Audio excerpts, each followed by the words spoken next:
Hey everyone, welcome to HR Tech Talks. I'm Ben Eubanks, your host, and I'm so glad to have you here with us. Looking forward to a conversation today. We cover all these different kinds of topics, and I'll admit, right, sometimes it's me chasing a personal curiosity or a professional curiosity. We'll dive into hiring and learning and all these kinds of things.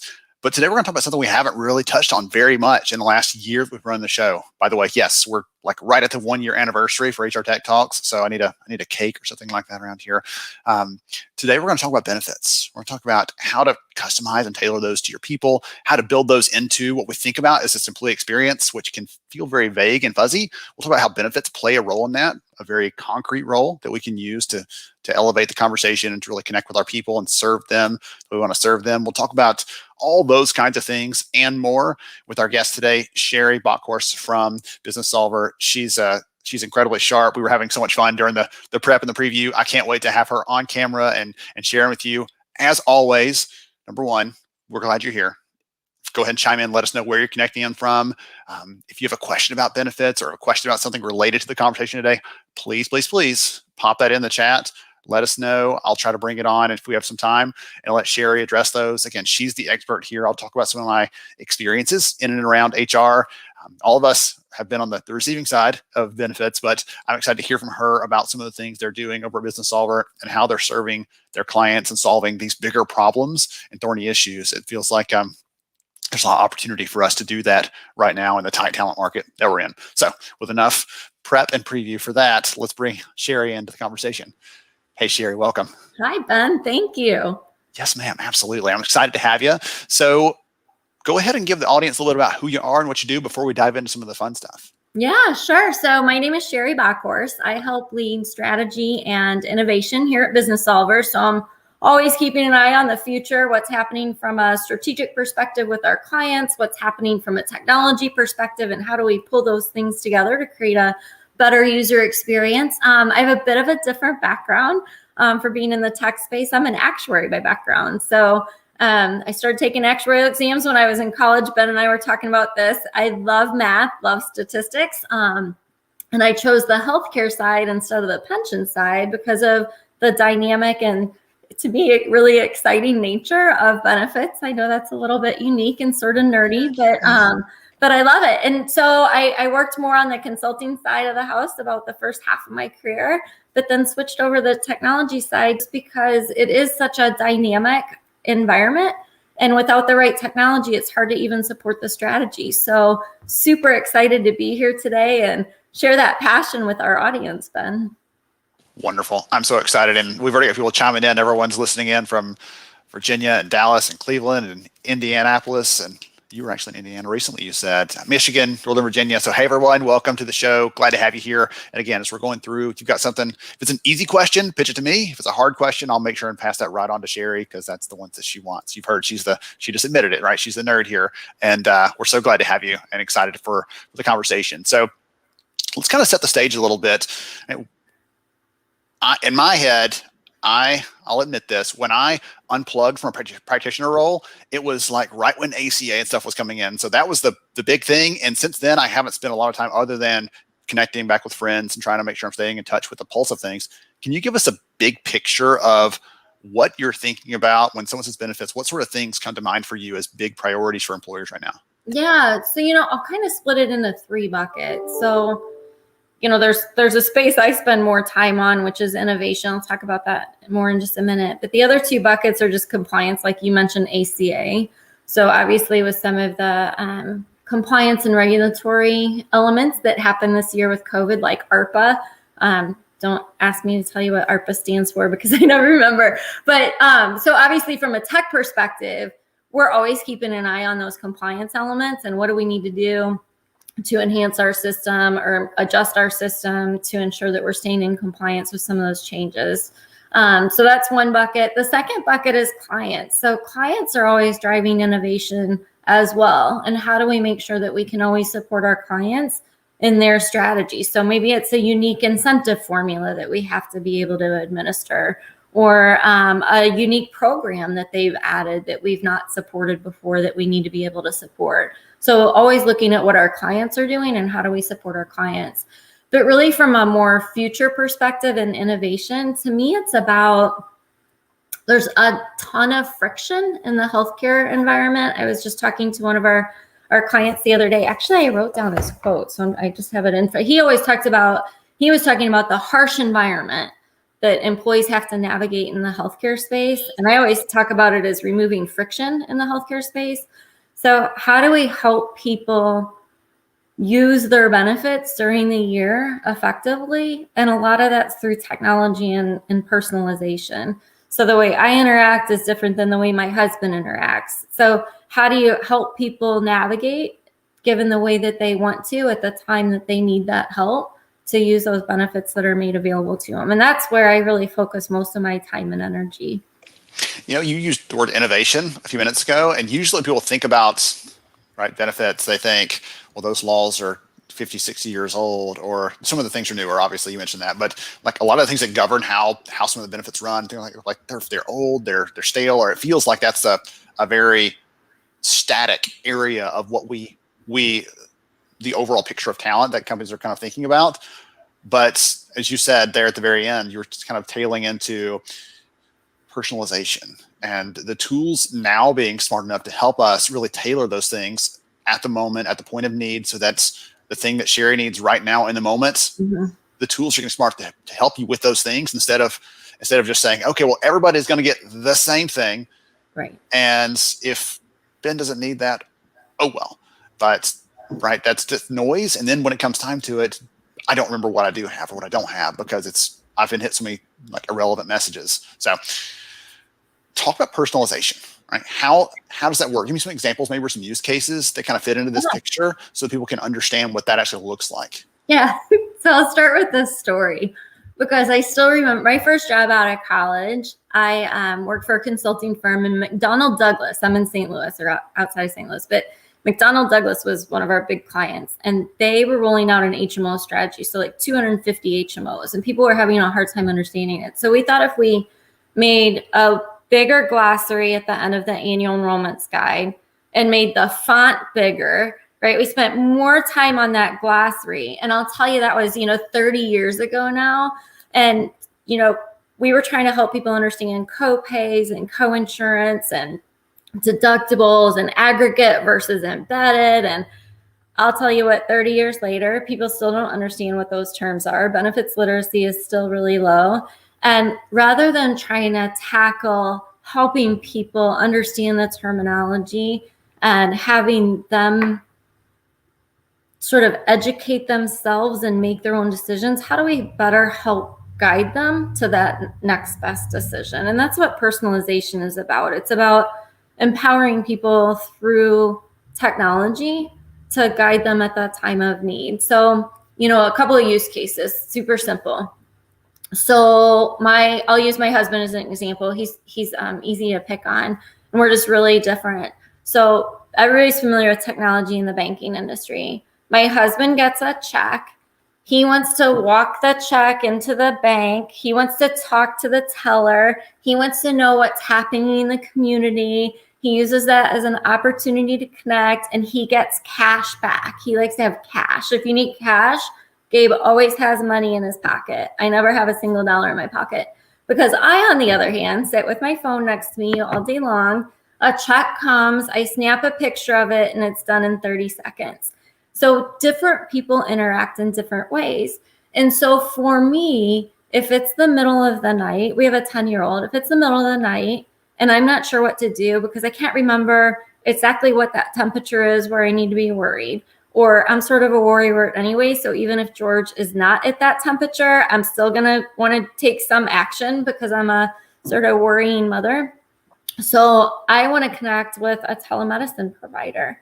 But how do I make that really simple for the end user? Because a lot of people forget that they have telemedicine, or they don't know how to access telemedicine, or they're nervous Nellies like me. And so rather than going and taking the time to find out where that telemedicine provider link is, or who it was, or how to access it, they're going to put their kid in the car and go to the emergency room.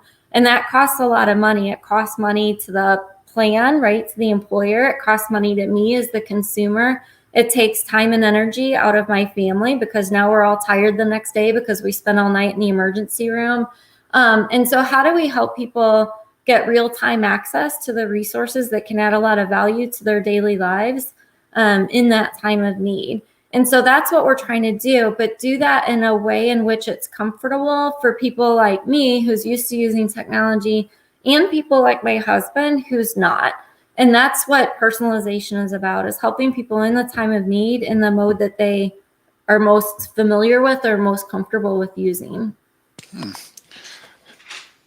I love that example because I was trying to guess where you're going to go with that. I've heard this conversation about we need more educated consumers, right? And I don't want to put words in your mouth. So what I'm hearing you say though is like, we don't have to be 100% in the know about all the intricacies of like exactly what tier of this pharmacy benefit is, or exactly what qualifies for this type of care. Like, no, it's when we need to know enough to go to a place, a destination that's going to help us to figure out what the next step is. Is that right? We really need to nudge people, right? So let's use an example of, so MSK, big issue, right? It's one of the top #1 claim costs right now across the US. And a lot of it is, probably like you, Ben, and me today. I'm sitting in my chair and I'm on screen all day long. So musculoskeletal issues have skyrocketed. So we see that somebody is diagnosed with an MSK issue. A lot of employers offer some sort of MSK program, whether if it's embedded in their health plan or if they have a standalone point solution. But, do I pay attention to that at open enrollment, that there's some specialty program that now would help me out? No, nobody really pays that much attention at open enrollment, right? The average amount of time that people spend at annual enrollment is something like 17 minutes. So they spend more time researching a new television than they do understanding their benefits programs. So how do we take that data that we now know Sherri has an MSK issue and proactively push a message saying, hey, Sherri, it looks like this is a program that might really help you out. So it's also about really understanding that person, understanding their needs, and proactively pushing messaging to them. So it's both the push and the pull. How do we look proactively and push out the benefit plans, programs that are most applicable to that person? And when somebody reaches in, how do we make that interaction really easy to promote the programs that are most valuable to them? Because a lot of times people don't know what they're asking for. So like another use case is it's today, August 16th. So we have a chat bot, Sophia, and she's not a chat bot. She's a virtual assistant. She uses natural language processing. She has a lot of data that backs her up. So if somebody interacts with Sophia and asks, what is my deductible? But it's August 16th. What's the likelihood that somebody was sitting around their dinner table talking to their family, maybe other than Ben and I, because we're the benefits geeks here, and are talking about their deductible and decide to find out what that deductible is? It's really unlikely. So if somebody's interacting with Sophia on August 16th and asking what their deductible is, it's likely that they're about to incur a claim. So rather than just answering, here's your deductible amount, it's here's your deductible amount. Are you considering seeking care? Because here are the programs that are probably most applicable to you if you're about to seek care, so that you make sure that you're going to a high quality in-network provider, or that if you have a care navigation coach available to you, that you reach out to them before you seek that care, right? There's all these resources that clients make available that people just don't realize are there for them. So it's being proactive and creating those nudges to help guide them during that decision. So give me some more insight into Sophia and what the tool can do. So if I'm in a certain segment of the workforce that has access to this plan, or if I'm in this geography, so it's something different than whatever this group gets over here, and there's nuances, right? Different classes of employees. Can it understand those kinds of things? If it knows, hey, Ben is in this role, this area, so it knows which sorts of things to offer. It's not just here's all the things we have, right? No. It's a little more targeted than that, it sounds like. No, personalization. So back to that personalization comment, right? So Sophia knows which plans you elected, what you're eligible for, what you elected, and then all of those I'll call them non-electable plans or programs that your employer makes available, which again are oftentimes forgotten about because I don't proactively elect them. They just sort of hang out there and I'm supposed to remember them. EAP, telemedicine, some of the care programs, the clinical support programs that are typically embedded within the health plan. I enroll in my medical plan, but I don't really pay attention to all of those services and tools that health plan makes available to me. Sophia has the knowledge of all of that. And she already knows who I am. She knows how old I am. She knows who my covered dependents are. She oftentimes knows my preference and how I want to be communicated with. Do I like emails or do I like text messages? Do I prefer to interact on my mobile phone or do I prefer to interact on a desktop? And so based upon that information, she can proactively prompt messages to a person, or we call it conversation with the person, because again, like that deductible question, I'm asking the deductible. Well, she knows what plan I'm in. She knows how many people I have covered under my plan. So she can answer that question, but that's probably not why I'm asking about my deductible, right? So what are those other programs that are available to me that she can promote? So she's never promoting a program that I'm not actually eligible to engage with. Okay. I'm thinking back to someone, knocks on the door. Hey, you got a minute? I'm curious. What's our deductible again?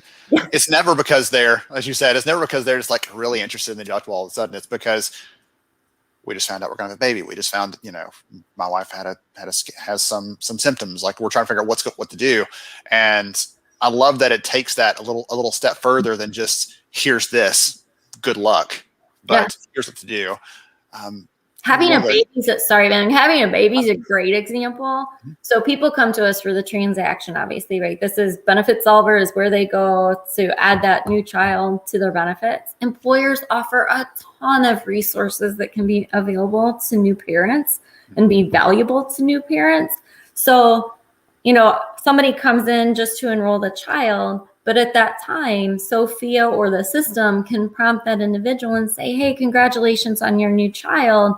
Don't forget that you've got Milk Stork available, or whatever those other programs might be that can really back up childcare, highly important and valued by employees now.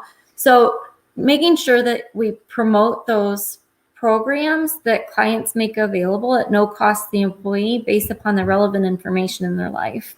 I was going to share with you an example really quick, because you had some really good ones on the personal side. Years ago, we had an employee who had this health issue pop up, and it really worried him. I mean, I could see on his face. He's like, "What is this going to mean for my family?" I said, "Well, you've got disability coverage." He's like, "No, I didn't buy that." I'm like, we paid for that for you. Ever since you started here 6 years ago, we paid for that like every year. And I tell you every year during open enrollment, and they just kind of skim over those things because in the moment they don't matter. But suddenly when it does matter, then they're curious. They want to know more. And I always tell that story because to advocate for all you people out there listening who are in HR and benefits and talent, when we are putting a benefit in place or saying yes to spending money or investing in a resource for our people, we think there's a benefit to there. There's an ROI to this. There's some sort of, it's an investment in our people.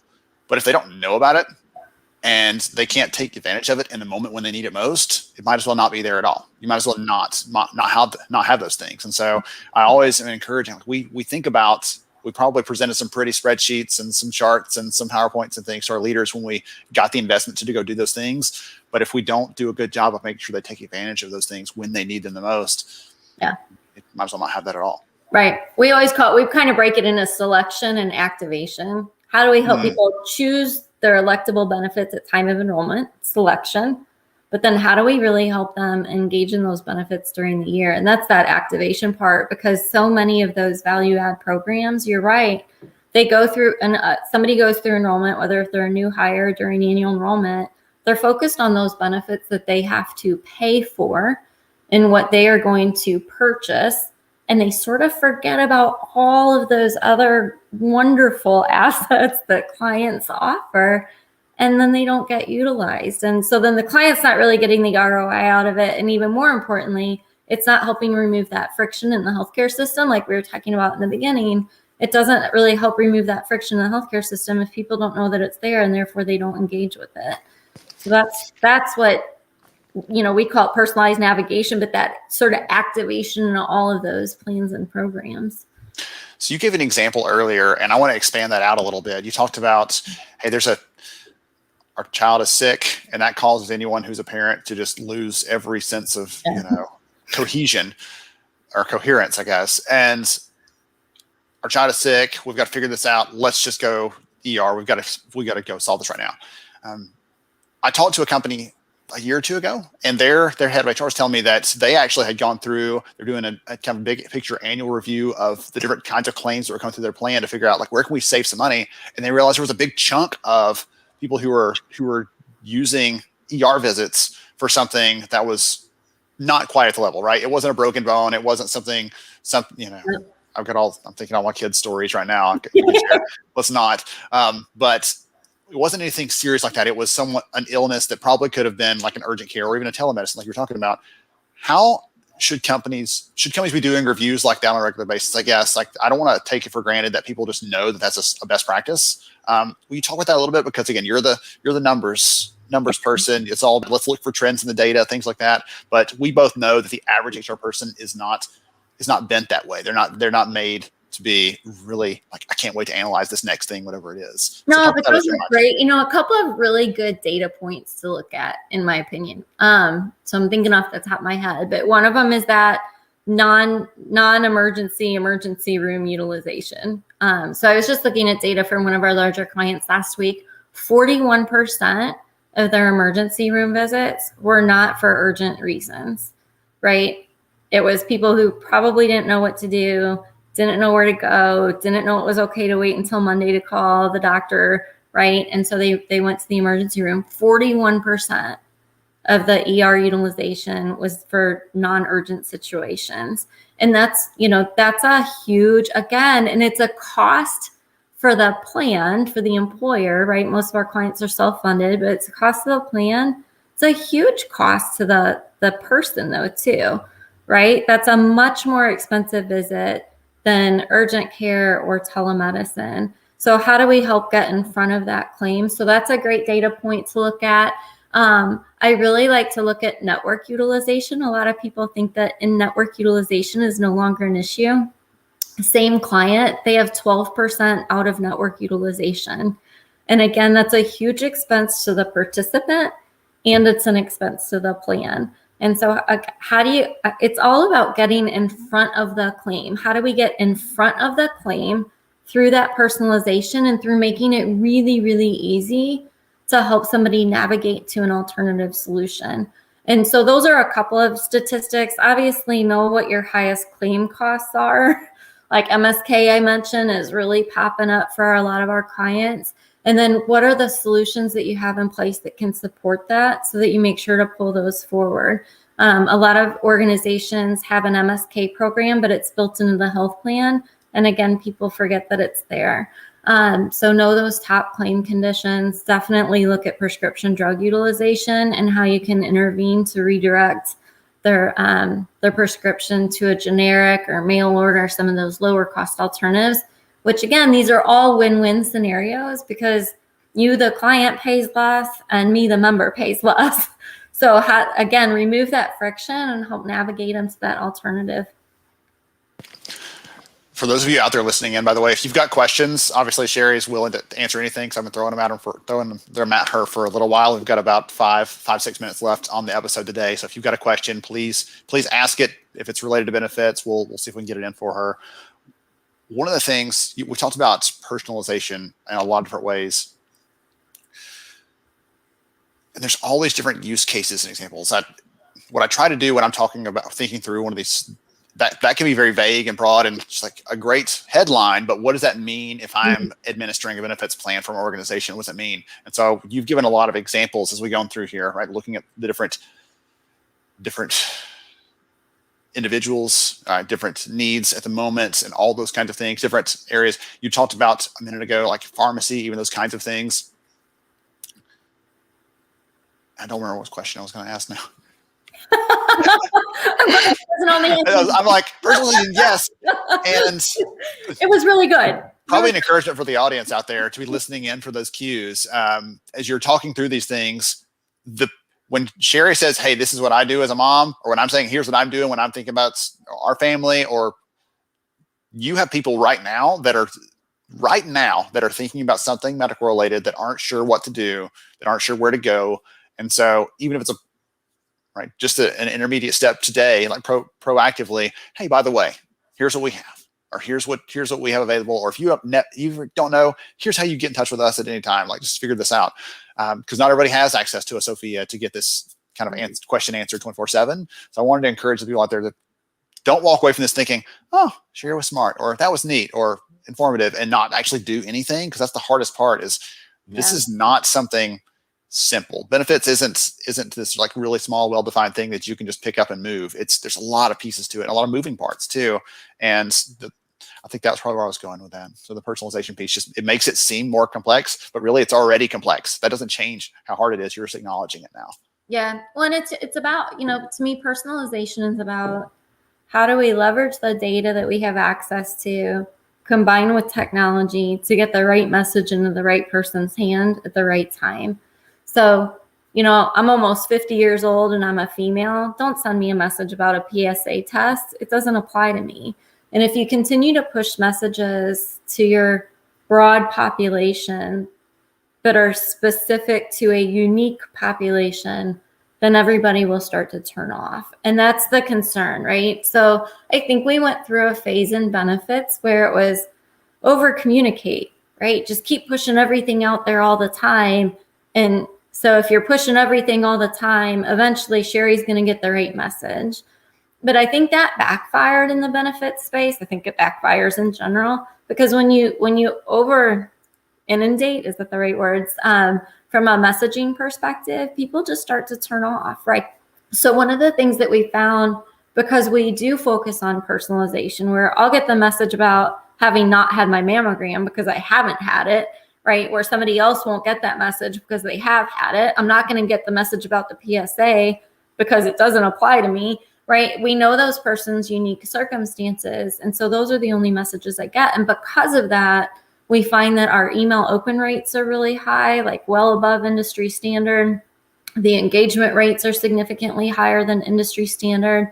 On average, people are using our mobile app about 4 times per month. They're coming back to us, rather than when you think about a traditional benefits administration system where people interact with the system once per year because they're interacting with the system at time of enrollment. We've become that central hub where people are coming back. That's where they go to get their ID cards. It's where they go to learn what program they should be interacting with. It's where they go to pick up their messages that are valuable to them because they're personalized to them. I am the new mom and I see that there's milk stork, or I am the person who has a gap in preventive care screenings, or I have an opportunity to file a claim for a VB plan that I purchased that I haven't yet taken advantage of. Those are the reasons why people keep coming back to us, is because the message is specific to me. It's not, hey, here's the 22 different programs, go figure out which one's best for you. Like, a question came in just now that I'd love for you to tackle from Brushali. She asked about, I'll put it up because it's kind of long, but she said, I'm on board, Sherri, basically, right? Personalization, make them aware. This is, yes, absolutely. We provide it, but how do we get the people to actually get into it? And you were kind of touching on that at the end, I think. There, making it targeted and personalized and tailored to the degree that you can with the tools that you have, right? I think that's part of this, but what, any other advice you might give her, or anything you want to reiterate from what you've shared already to really hit on that? A couple of things. One of the challenges that I see today is that we have a lot of clients that have put in a lot of programs because they're trying to address all these different needs. And so there's programs for maternity management, there's programs for MSK, and there's programs for hypertension, there's programs for, different cancer conditions. There's an RX solution, there's a this, there's a that, and all of those programs are great, but people don't know how to engage with them, and they all sort of sit in disparate places, or they sit behind an SSO or a firewall, and they're on a desktop. And really, where are people interacting? They're interacting on their phone on a daily basis. People spend an average, this is almost frightening to me, people spend an average of 17 hours a day on their phone, and it's predominantly interacting with apps. So there is a place in my perspective and what we're seeing from the data, there is definitely a place and a value to leveraging an app to have a consolidated place for your people to be able to access all those programs you offer. We do a lot of user research, and we do a lot of not just client sensing, but employee sensing, and then just external UX research. The number one thing that people ask for, it wasn't help in selecting their benefits, back to that selection and activation. People wanted help. It was like, and I'm going to get the stat wrong, but it was close to 70% of people felt like they needed more help understanding what programs were available to them during the year in that time of need than they needed help selecting the benefits that they had to pay for. So definitely more people wanted help year round. And the number one thing that they wanted was all those programs to sit in a single app, not on a desktop portal type solution, but they wanted it on a single app so that they would have a single place on their phone to be able to navigate to those services. And I think that's where a lot of employers they continue to, I don't want to say pile on because that makes it sound negative, but they continue to add programs that really could add value, but they just get lost and people forget that they're there. Because again, at time of enrollment, it didn't matter to me. It's July and now I care a lot, but I don't know how to get back to it. Yeah. Excellent. Okay. We're right over time there. I was going to say one more thing there. One of the things that I've used successfully in the past, it has diminishing returns. You can't do it like over and over and over again, or it starts to lose its value.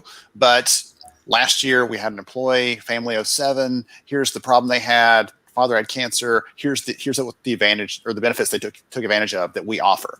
Or if we had someone, right, who lives in Nebraska, they thought they didn't have this plan, but here's what they were able to get from our fertility benefit, or like whatever the things are, and telling some stories, because like you said, in the chances of out of all the year, you're going to realize like right before I select, like, ooh, you know what? I have the forethought that we're probably going to need A, B, and C in the coming year. That's very unlikely.